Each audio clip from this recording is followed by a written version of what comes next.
Hi! In front of me is Oukitel C15 Pro, and today I would like to show you how you can use voice recorder on this device.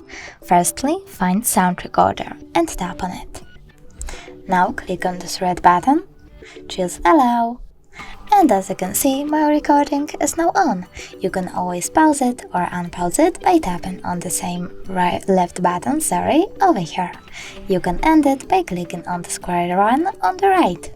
Now choose Save and tap on the same right button to access the list of all your recordings. As you can see, mine was successfully created.